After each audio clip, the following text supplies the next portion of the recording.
বারবার অভিযোগ দিয়েছি, বারবার অভিযোগ নয় স্পষ্ট প্রমাণ সহ দলিল দিয়ে এসেছি।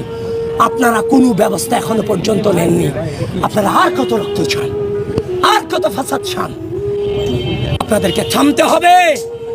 থেমে যান। ঢাকা বিশ্ববিদ্যালয়ের শিক্ষার্থীরা, গোটা বাংলাদেশের শিক্ষার্থীরা তাদের রক্তের উপর দাঁড়িয়ে আপনাদেরকে ভিসি বানিয়েছে, আপনাদেরকে প্রক্টর বানিয়েছে, আপনাদেরকে বিভিন্ন হলের প্রভোস্ট বানিয়েছে। প্রকৃতি হয়তো বা কিছু সময়ের জন্য মেনে নেয়, কিন্তু প্রকৃতি কিন্তু দিন শেষে ছাড় দেয় না। সকলে সাবধান হয়ে যান, সকলে নিরপেক্ষতা বজায় রাখেন।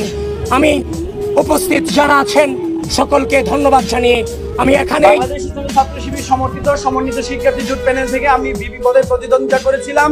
আল্লাহ তাআলা চাননি যে আমি নির্বাচিত হই, তিনি হয়তো আমার জন্য এর চেয়ে ভালো কোনো কিছু আমার কপালে রেখেছেন, সেজন্য আল্লাহ তাআলা আমাকে